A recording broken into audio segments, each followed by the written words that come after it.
So here we are going to discuss about some types of functions.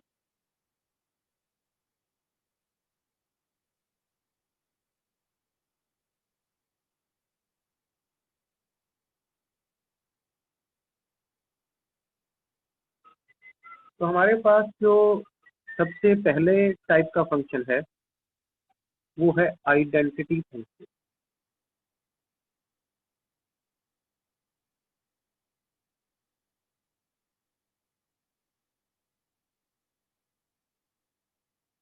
Identity function क्या कहता है हमें कि मान लीजिए हमें एक वैल्यू निकालनी है function x and this function x is equal to x. तो यहाँ पर जो क्वांटिटी है हमारे पास वही यहाँ पर इस तरह का फंक्शन जिसमें लेफ्ट हैंड साइड पे जो फंक्शन दिया हुआ है और जो हम यहाँ पर वैल्यू पुट करेंगे that will be our result. इसे सिंपल लैंग्वेज हम क्या कह सकते हैं कि जैसे 2 is equal to 2, 3 is equal to 3। तो अब ये फंक्शन का मीनिंग क्या हुआ? इस फंक्शन का मीनिंग ये हुआ कि x is equal to y, कि अगर हमारे पास एक एक्सिस और वाई एक्सिस है, एक्सिस का और ऑर्डिनेट्स है, here we are taking the x axis, here we are taking the y axis, and the function is that of identity type, then it means that x will be equal to y. In that case, if I make a table and in that table here I take as x, here I take as y, so I will take some value which will be 1, so y will also be 1. If I take x minus 1, then y will also be minus. If I take as x2, then y will also be 2, and if I take this as minus 2, then this also will be as minus 2. अब यहाँ पे जब इसको draw करेंगे तो x को 1 लेंगे, y को 1 लेंगे, ये पॉइंट आएगा, x को 2 लेंगे और y को 2 लेंगे, तो ये वाला पॉइंट आ जाएगा। और इसी तरह से पीछे तक जाएंगे, यहाँ पर जब 0 होगा तो 0 होगा, तो इस तरह से मिलाते हैं, then we will get a straight line. तो ये स्ट्रेट लाइन हमें मिलेगी और इस तरह का जो function that will be called as identity function. तो उसको रिप्रेजेंट करने का तरीका ये है, function of x is equal to x, identity. इसके बाद एक दूसरे तरह का फंक्शन है that is called as constant function.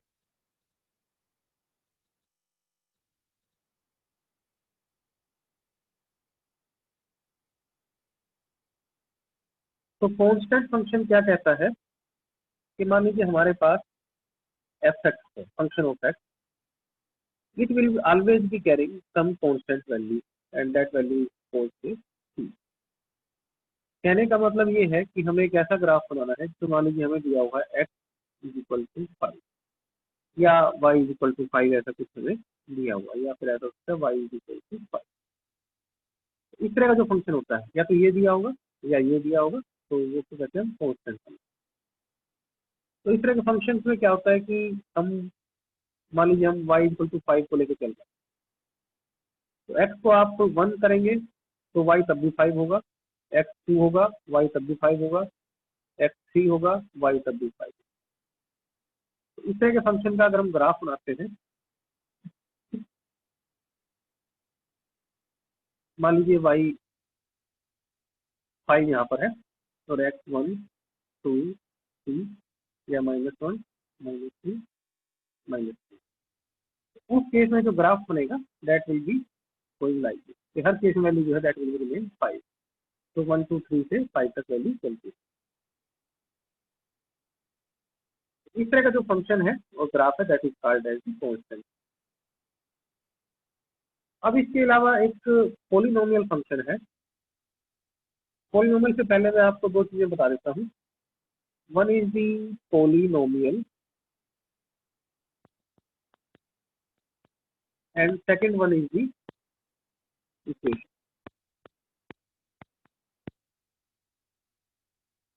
मान लीजिए मैं कहता हूँ function x is equal to x square plus 2x plus 1, then this type of relation, तो इस तरह की रिलेशन है that is called as the polynomial.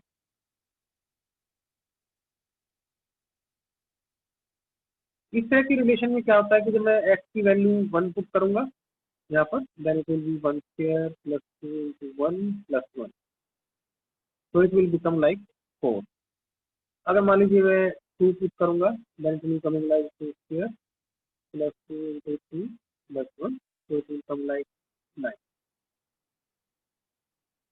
लेकिन अगर मान लीजिए ये जो पार्ट है कॉल्ड एज पॉलिनोमियल, अगर मान लीजिए मैं ऐसा कर देता हूँ x square plus 2x plus 1 is equal to 0।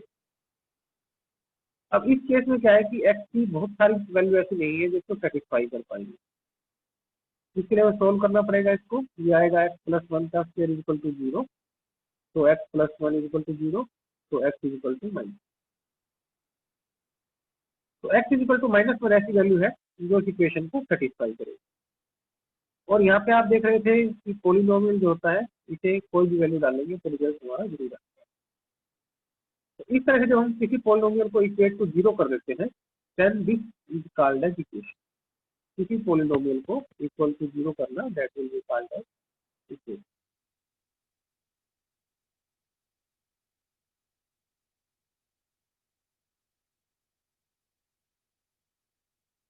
अब इसके बाद कुछ और फंक्शन है हमारे पास, जैसे rational function.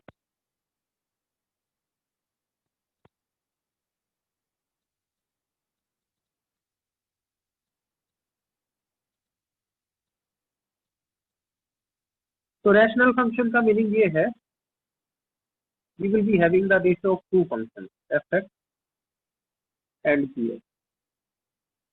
Now for this to be rational, it is the condition that g(x) should not be equal to g(x). जो डिनोमिनेटर है that cannot be equal to 0। तो रैशनल फंक्शन के अंदर डिनोमिनेटर 0 नहीं हो सकता, and that will be the ratio of the two functions f(x) and g(x). जैसे मान लीजिए हम एक फंक्शन की बात करते हैं, suppose it is being given that function of x is equal to 1/x। So here we are having numerator and here we are having denominator. So this is also a function and this is also a function.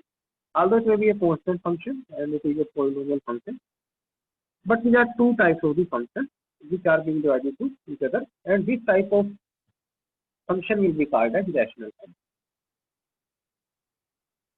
पांचवें तरह का, because of fourth type of function, that is the modulus function.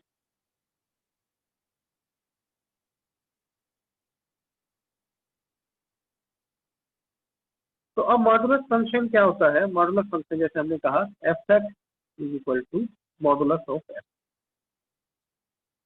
So x either may be positive or it may be negative, but it will be equal to the plus or positive value of the f. Say if we are having f of -5, in that case I will be having 5. If I am having f of 5, that will also be equal to 5.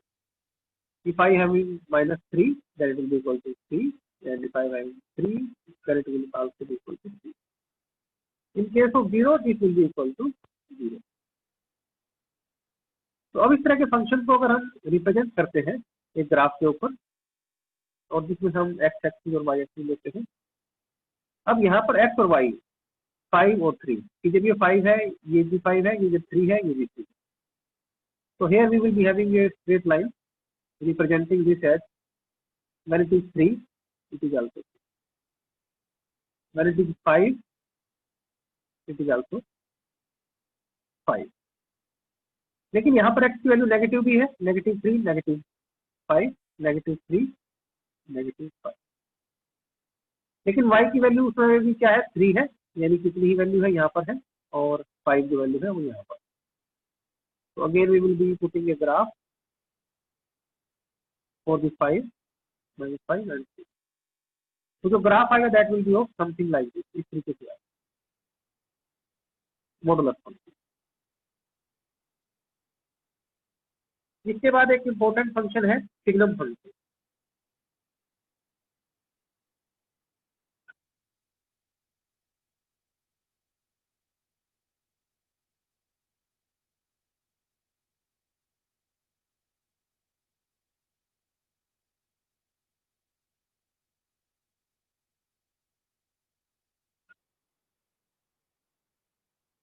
So signum word come from sign. जैसे मान लीजिए example के तौर पे हम एक function लेते हैं, function f is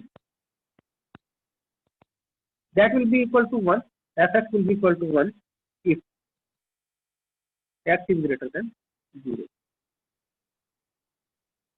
It will be 0 if x will be equal to 0.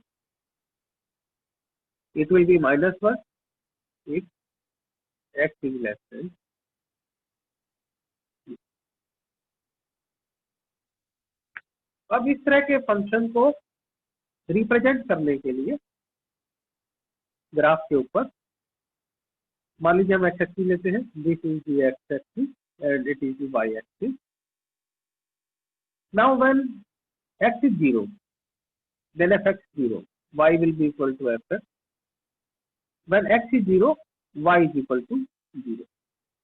So this is the point when fx will be 0,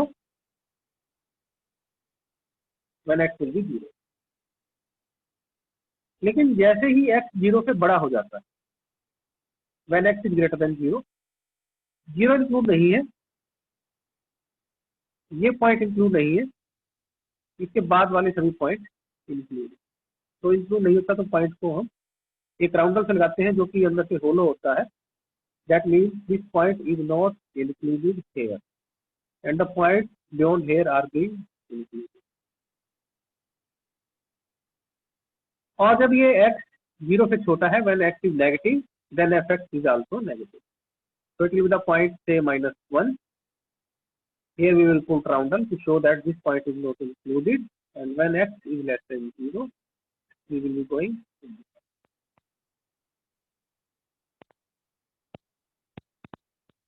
So this type of function are called as signum function. कि जिसमें sign change हो गया, 1 से -1 हो गया, बाकी चीज वही है. तब जब x पहले ग्रेटर देन 0 था और यहाँ पे जब x लेस देन 0. तो साइन चेंज ऑफ fx की वैल्यू बदल गई है by sign when we have increase और decrease the value of the x. Now here we are having more type of function that is called as greatest integer function.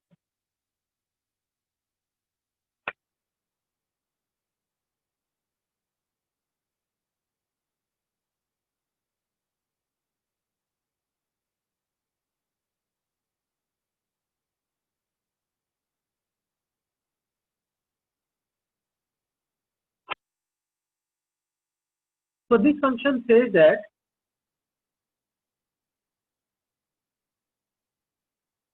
suppose x is equal to greater than minus and it will be less than 0. x एक function है जो 0 से जब तक कि -1 से 0 तक जाएगा, उस केस में जो fx है that will be equal to 6. तो कहने का मतलब ये है कि जब x -1 से 0 तक आएगा, उस फंक्शन x जो कि y एक्सिस पर है that will be equal to 2.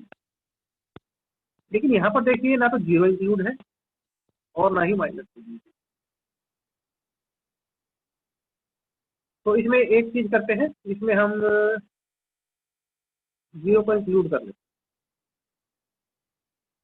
तो -1 इंक्लूड नहीं होगा, ये मान लीजिए 2 पॉइंट है.